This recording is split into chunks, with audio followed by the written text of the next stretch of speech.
بسم اللہ والصلاة والسلام علی رسول اللہ۔ آج کا جو موضوع ہے وہ دینی اعتبار سے بڑی اہمیت رکھتا ہے، سیاسی اعتبار سے بھی بڑی اہمیت رکھتا ہے، عسکری اعتبار سے بھی اس کی بڑی اہمیت ہے، اور بین الاقوامی صورتحال میں بھی آج اس کی اہمیت ایسی ہے کہ دنیا کا کوئی بھی قابل ذکر چینل ایسا نہیں ہے، کوئی اخبار ایسا نہیں ہے جس میں اس کی گرما گرم خبریں نہ آ رہی ہوں۔ ہمیں ایسے موقعوں پر یہ بات یاد رکھنی چاہیے کہ نبی اکرم صلی اللہ علیہ وسلم کے ذریعے سے جو عالمی انقلاب برپا کیا گیا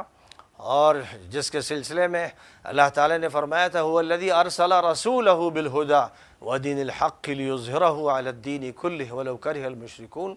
کہ اللہ تعالیٰ نے اپنے پیغمبر کو ہدایت دے کر اور دین برحق دے کر بھیجا ہی اسی لیے ہے کہ تمام ادیان پر اللہ ان کے دین کو غالب فرمائے گا۔ تو یہ بات جو قرآن پاک میں کہہ دی گئی ہے بالکل قطعی بات ہے، اس سے یہ سمجھ میں آ گیا کہ اللہ تعالیٰ نے جب یہ فیصلہ فرمایا کہ آدم علیہ السلام کے لیے اسلام کو منتخب کیا گیا اور تمام انبیاء کے لیے اسلام کا انتخاب کیا گیا، اور گویا دنیا کے ہر خطے میں اللہ تعالیٰ نے اسلام کا حکم فرمایا، اور پھر ان الدین عند اللہ الاسلام کہہ کر مہر لگا دی گئی کہ تا قیامت الاسلام ہی اللہ کا دین ہے۔ اور میں کبھی کبھی گفتگو میں یہ کہتا ہوں کہ اصلاً یہی دین ہے جس کا کہیں یہودیت نام رکھ دیا گیا، کہیں عیسائیت نام رکھ دیا گیا، سابعیت نام رکھ دیا گیا، یہاں تک کہ ہندو مذہب کا جو نام اختیار کیا گیا وہ بھی غلط ہے۔ سناتن دھرم صحیح ہے، اس ملک کا جو ویدک دھرم ہے وہ سناتن دھرم ہے، اور سناتن دھرم کے وہی معنی ہیں جو الدین القیم کے ہیں، جو صحیح دین کے اور دائمی دین کے ہیں۔ اس اعتبار سے اگر سناتن دھرم کی صحیح تشریح کی جائے تو وہ پھر اسلام ہی کے لفظ سے ظاہر ہوگی، اور محمد ان دی بائبل میں ڈیوڈ بنجامین نے یہ بات لکھی ہے کہ شلوم کا جو لفظ ہے وہ در حقیقت اسلام کا لفظ ہے جو بائبل میں استعمال ہوا ہے، اور اسی کے ساتھ ساتھ انہوں نے اس کا بھی دعویٰ کیا کہ محمد کے لفظ کے ساتھ بائبل میں ذکر رسول اللہ صلی اللہ علیہ وسلم کا موجود ہے، اور اناجیل میں احمد کا لفظ استعمال ہوا جس کا قرآن پاک میں بھی تذکرہ فرمایا گیا ہے، اور اناجیل کی جو تشریحات اور تحقیقات ہیں ان سے بھی یہ بات واضح ہوتی ہے۔ تو بہرحال ان الدین عند اللہ الاسلام ہے۔ اب ہم چونکہ اسلام کو ایک قومی مذہب کی حیثیت سے پیش کرنے لگے، ہندوستان کی سیاست دو قومی نظریے پر مبنی تھی، جس کی بنیاد پر دو ٹکڑے ہوئے، پھر تین ٹکڑے ہوئے، پاکستان گویا ایک قوم کی نمائندگی کر رہا ہے، ہندوستان ایک قوم کی نمائندگی کر رہا ہے۔ یہاں سے ایک بہت بڑی بھیانک غلطی ہوئی ہے، اور ہم نے اس طرح مذہب کو قومیت کے ساتھ جوڑ دیا۔ تو ظاہر ہے کہ یورپ میں نیشنلزم کا جو تصور پیش کیا گیا ہے وہ در حقیقت ایک فکری بت ہے، اور اس فکری بت کو اگر تسلیم کر لیا جائے تو پھر مذہب کی حقیقت بھی باقی نہیں رہتی ہے۔ تو ہمیں اس حقیقت کو اپنے ذہن میں رکھنا چاہیے کہ اسلام جو ہے وہ تمام جغرافیائی حدود سے اور تمام نسلی حدود سے اور جن چیزوں سے لوگوں میں تفریق ہوتی ہے اس سے بلند ہے۔ وہ تو صرف surrender to the will of God جو ہے اس کا نظریہ پیش کرتا ہے۔ اس لیے ایشور کہیے یا اللہ کہیے یا لارڈ یا گاڈ کہیے، ہر شکل میں ہم اس مالک کا تصور پیش کرتے ہیں جو یکا و تنہا ہے، اور اس کے ساتھ سب کا رابطہ ہونا چاہیے۔ تو اب اس مقصد کی خاطر نبی صلی اللہ علیہ وسلم نے جزیرۃ العرب میں جو انقلاب برپا کیا، آپ نے فرما دیا تھا کہ یہ یہیں نہیں ٹھہرے گا، رومن امپائر فتح ہوگی اور پرشین امپائر فتح ہوگی۔ جب کسریٰ کو آپ کے مرض الوفات میں مارا گیا تھا تو آپ نے فرمایا کہ ہلاک کسریٰ فلا کسریٰ بعدہ ولا یہلکن قیصر فلا قیصر بعدہ۔ کسریٰ تباہ ہو گیا، اب کوئی کسریٰ نہیں ہوگا، آئندہ قیصر بھی تباہ ہو جائے گا، کوئی قیصر نہیں ہوگا۔ یہ بات آپ نے فرمائی تھی، اور 1450 سال گزر گئے ہیں، ایران میں کوئی کسریٰ نہیں ہوا پھر، اور روم میں کوئی قیصر نہیں ہوا پھر۔ یہ پیشن گوئی حرف بحرف پوری ہوئی ہے، اور ظاہر ہے کہ اب اس نئے دور میں پرشین امپائر اور رومن امپائر کی جگہ 90 سے پہلے تک ایک طرف رشین امپائر تھی، اور ایک طرف American empire, Russian bloc, American bloc. Russian bloc کا جنازہ افغانستان میں 90 تک نکال دیا گیا۔ اب جو دور ہے 2021 کا دور، اس میں امریکہ کا جنازہ نکل رہا ہے، مزید نکل جائے گا۔ تو ہمیں یاد رکھنا چاہیے کہ جب حضرت عمر رضی اللہ تعالیٰ عنہ کے زمانے میں سن 15 ہجری میں فلسطین کو فتح کیا گیا، جس میں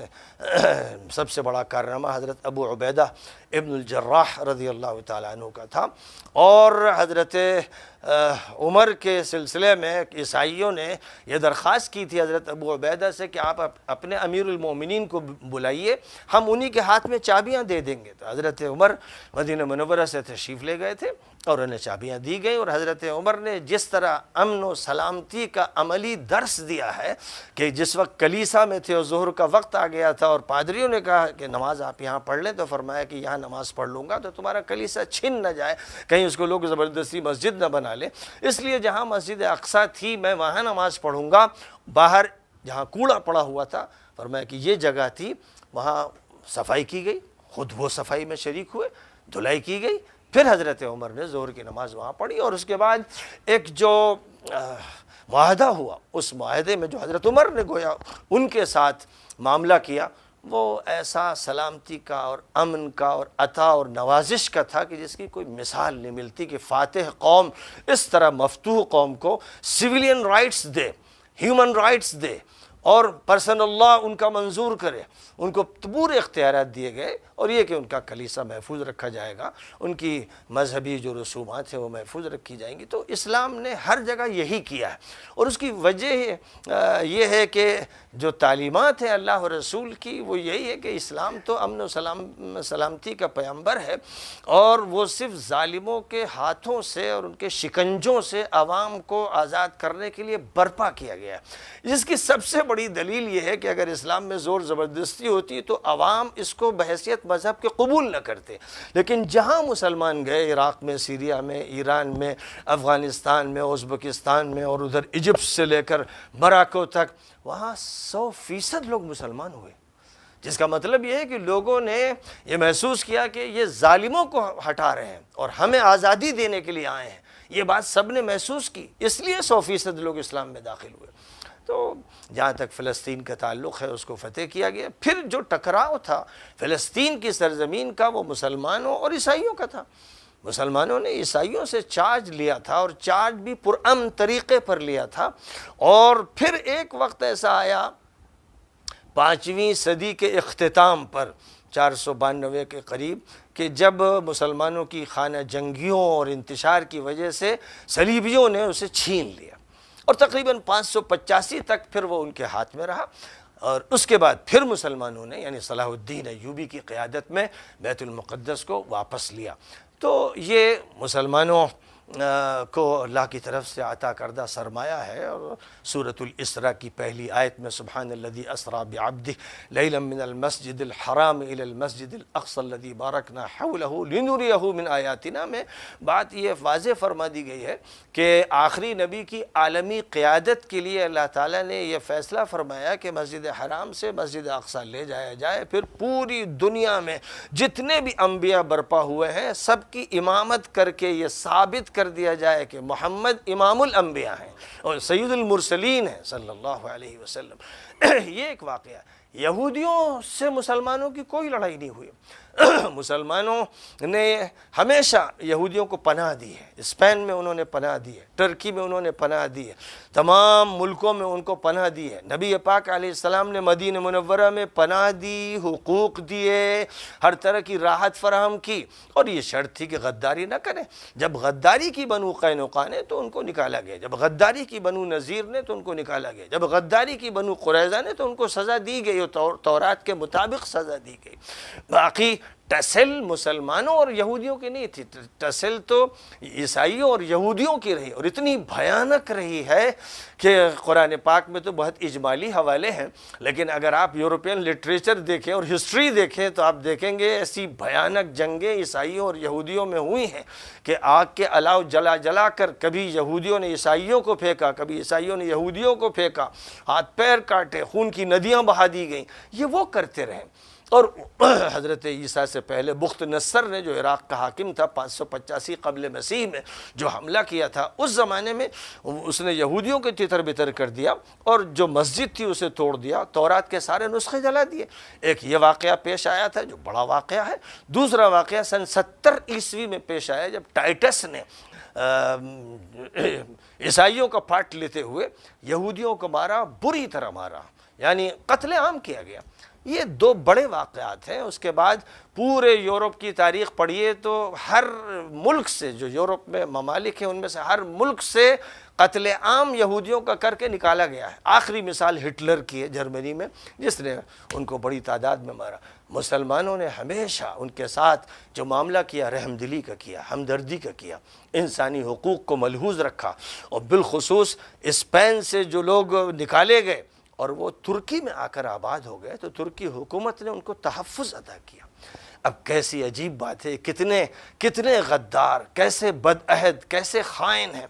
اور کیوں نہ ہوں جب حضرت موسیٰ کو انہوں نے ستایا اور بچڑے کی پوجا کی، اور حضرت موسیٰ نے فرمایا کہ اللہ کا حکم ہے کہ جو بھی شریک تھے اس بچڑے کی پوجا میں انہیں ذبح کر دیا جائے۔ تورات کہتی اور تلمود کہتی کہ 3000 یہودیوں کو حضرت موسیٰ نے انہی کے بھائیوں کے ذریعے ذبح کروایا جزیرہ نما سینا میں۔ یہ تاریخ ہے ان کی، اور تلمود اور تورات میں بے شمار قصے بیان کیے گئے ہیں ان پر عذاب الہی کے۔ تو ایسی قوم جس پر عذاب آتا رہا، اور قرآن صرف نہیں کہتا ہے، تورات کہتی، تلمود کہتی، اور بعد کی پوری تاریخ کہتی۔ مسلمان ان کو تحفظ دیتے رہے۔ اب ظاہر ہے کہ ان کو یہ چاہیے تھا کہ وہ مسلمانوں کی رعایت رکھتے، حق ان کا ادا کرتے، کسی فلسطینی کو نہ چھیڑتے، ناجائز جگہ پر نہ آتے، لیکن وہ بڑا منحوس تھا برطانیہ کا وزیر خارجہ بلفور اور ادھر روس کا لینن، جنہوں نے یہ طے کیا کہ ہم یہودیوں کو فلسطین میں آباد کریں گے۔ ارے تم ہوتے کون ہو؟ تمہیں کس نے یہ اختیار دیا؟ تم 1 انچ زمین کے مالک نہیں فلسطین کے، تو تم کسی غیر کو لا کر فلسطینیوں کو نکال کر ان کا قتل عام کر کے کیسے بسا دو گے؟ لیکن برطانیہ کے جرائم سے بھری تاریخ سے ہم ہندوستانی خوب واقف ہیں۔ لاکھوں انسانوں کو یہاں ذبح کیا گیا ہے۔ یہی برطانوی تھے جنہوں نے 50,000 علماء کو دلی سے مراد آباد تک ہر درخت پر سولی دے کے لٹکایا تھا، اور انہوں نے پورے بنگال کو تباہ کیا تھا، وہاں لوٹا تھا۔ تو یہ جو قومیں ہیں، یورپین قومیں جن میں سر فہرست برطانیہ، یہ قائم ہوئی ہیں انسانی لاشوں پر، اور ایسا لگتا تھا ان کی جنگوں کے دوران کہ آدم خور بھیڑیے نکل آئے ہیں جو انسانوں کا خون چوس لینا چاہتے ہیں۔ تو بہت ہی خطرناک قسم کی تاریخ ہے، اور یہ جو تاریخ ہے، اس تاریخ میں ہم سب جانتے ہیں کہ جو برطانیہ نے سازش کی اور جس کو فوراً امریکہ نے قبول کیا، اور یونائٹڈ نیشنز آرگنائزیشن جو یہودیوں کا ہی قائم کردہ ایک ادارہ تھا، بیک میں وہ تھے، اس نے فوراً منظوری دی۔ ایک ناجائز زمین پر ایک قوم کا اس طرح سے آباد کیا جانا، اور پھر جو وہاں کے اصل مالک تھے ان کو گھروں سے نکالنا، ان کے گھر توڑ دینا، اپنی آبادیاں بسانا، کس قانون میں جائز؟ UN کا چارٹر ایک دھوکہ ہے، ایک فراڈ ہے۔ اس کے پیچھے کچھ غنڈے اور بدماش ہیں جن کو ویٹو پاور دی گئی ہے۔ ویٹو پاور کا مطلب ہر حق جو انسان کو دیا گیا ہو، عورت کو دیا گیا ہو، کسی بچے کو دیا گیا ہو، اس کو چھیننے والے غنڈے ویٹو پاور رکھنے والے ملک کہلاتے ہیں۔ امریکہ نے کتنی مرتبہ ویٹو پاور استعمال کر کے فلسطینیوں پر ظلم کو موقع فراہم کیا، اور پوری دنیا میں، کبھی ویتنام میں، کبھی صومالیہ میں، کبھی افغانستان میں، کبھی عراق میں، کبھی سیریا میں، کبھی لیبیا میں، کبھی یمن میں، ظلم میں جو سب سے زیادہ شریک رہا ہے وہ امریکہ ہے، اور امریکہ کے ساتھ برطانیہ۔ اس اعتبار سے یاد رکھنا چاہیے کہ اسرائیلی حکومت ناجائز ہے، ان کا کوئی نہ تاریخی حق ہے نہ مذہبی حق ہے، اور مسلمانوں نے ان کے ساتھ جو معاملہ ہر دور میں اکرام کا کیا اور حقوق کی ادائیگی کا کیا، کاش کہ وہ یہ سبق پڑھتے کہ ہمیں بھی ان کے ساتھ یہ معاملہ کرنا چاہیے، نہ ان کی زمین ہمیں چھیننی چاہیے، اور نہ ہمیں کسی ایسی ناجائز حکومت کو قائم کرنا چاہیے۔ یہودیوں میں جو ربائی کہلاتے ہیں، عام طور پر کالا کوٹ اور کالی پینٹ پہنتے ہیں اور کالا ہیٹ پہنتے ہیں، اور 2 لٹیں وہ لٹکاتے ہیں، یعنی ان کے ہاں یہ روایت ہے کہ حضرت موسیٰ کی سنت ہے، اور داڑھی رکھتے ہیں سب کے سب پابندی سے۔ یہ اسرائیل کی حکومت کو حرام کہتے ہیں، اور یہ کہتے ہیں خدا کی لعنت ہے اسرائیل، اور جب تک کہ ان کے نزدیک جب تک کہ مسیح نہ آ جائیں، ان کے مسیح نہ آ جائیں، اس وقت تک حکومت کا قیام حرام قرار دیا گیا ہے تورات میں اور تلمود میں۔ اس لیے یہ زائنسٹ ہیں، یہ بدماش و مجرم اور خبیث لوگ ہیں، وہ یہودی کہتے ہیں، جو امریکہ میں ہیں، برطانیہ میں ہیں، خود اسرائیل میں ہیں، وہ احتجاج کرتے ہیں، یعنی فلسطینیوں کے ساتھ کھڑے ہو جاتے ہیں۔ تو حق بالکل واضح ہے اور ایک ناحق حکومت قائم ہے، اور پھر جو جرائم اس کے ہیں، جس طرح وہ ظلم کرتے ہیں اور عمارتوں کو اور ان کی چھتوں کو وہاں رہنے والے بچوں، بوڑھوں، عورتوں پر گرا دیتے ہیں۔ ظاہر ہے کہ آدم خور بھیڑیے یہ کر سکتے ہیں، بلکہ وہ بھی نہیں کر سکتے۔ یہ تو ایک ایسی خونی تاریخ ہے جس کو لکھنے کا کام صرف یہودیوں نے کیا ہے، اور اس میں UNO، امریکہ اور برطانیہ، خاص طور پر فرانس وغیرہ دیگر ممالک بھی اس میں شامل ہیں۔ اس لیے جب ان کی طرف سے انسانی حقوق کی بات کی جائے، یا حقوق نسواں کی، یا حقوق اطفال کی، اور ان کے دن منائے جائیں، تو سمجھ لینا چاہیے کہ ابلیسی چالیں ہیں، کبھی دنیا کو دھوکے میں نہیں آنا چاہیے اور کبھی ان کی اصطلاحات استعمال نہیں کرنی چاہیے۔ بہرحال اس موقع پر بہت ہی کم وقت میں نے چند نکات کی طرف اشارہ کیا ہے، اور ان کی حیثیت صرف عنوانات کی ہے۔ ہر عنوان کے تحت ایک مستقل تقریر کی جا سکتی ہے، اس وقت میں اسی پر اکتفا کرتا ہوں۔ وآخر دعوانا ان الحمد للہ رب العالمین۔